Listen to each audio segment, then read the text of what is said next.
Hi everyone, it's Lynnea, and today I'm going to show you a quick look at the February 2019 kit from the Hedgehog Hollow, as well as make a quick project. So the sponsor this month is Elizabeth Craft Designs, and you're going to get two little pots of glitter, a yellow and a black, and I just love them. They're super shiny and velvety. I think they're awesome. You get a pack of chipboard that has beehives and bees and everything in it, this buzzing around stamp set, and to go with that stamp set, there's this bee die, also from Elizabeth Craft Designs. And it cuts out all the little portions of the bee separately, which is awesome. You're going to get a whole pack of 10 pieces of this white cardstock, as well as a whole pack of this 8.5 by 11 sticky sheet. And that's what I'm going to use to create today's project.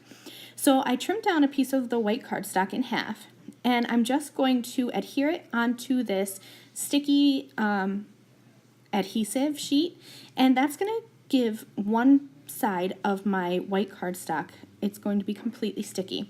And one thing I didn't do was burnish this down with a bone folder. It didn't affect my project today, but in the future I'll probably remember to just really burnish that down.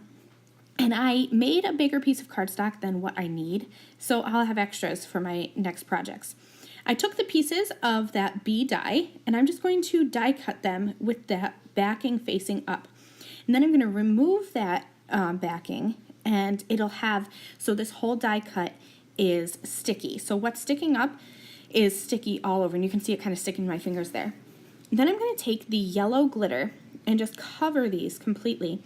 And I'll grab some tweezers and kind of pull those die cut pieces out and just shake off the excess glitter by tapping it around. And then I'm gonna take my finger here and just rub off some of the extras. I've never used loose glitter before, so this was an experiment and a work in progress for me. And I think that when I do this again in the future, I'm going to remove the backing and make it sticky before I die cut. That way I can have just a whole block of glitter. I think that would be easier than putting the little die cut pieces in and then shaking off the glitter and everything. I think it'll be easier to work with a bigger piece. So in the future, if I do it again, I'm probably going to add glitter first and then die cut, but it worked fine for this project here. I used a hole punch just to create some extra little eyes for the bee. And then I wanted the wings to have glitter, but I didn't have any other loose glitter. So what I did was I just temporarily adhered it to this little cardstock handle here and smushed my Versamark ink pad all over the top of it and then added some glitter embossing powder.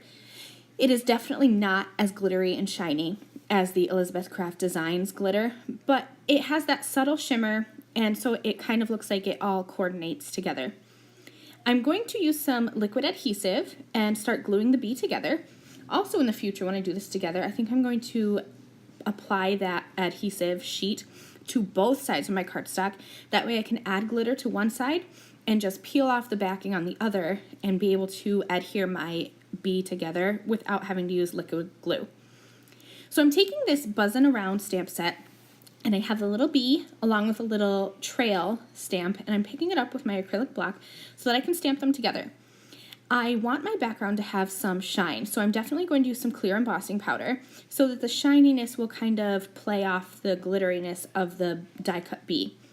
And all I'm going to do is use some Versamark ink and stamp these bees all over, and then I can add some clear embossing powder on top since the Versamark ink stays wet for a little bit.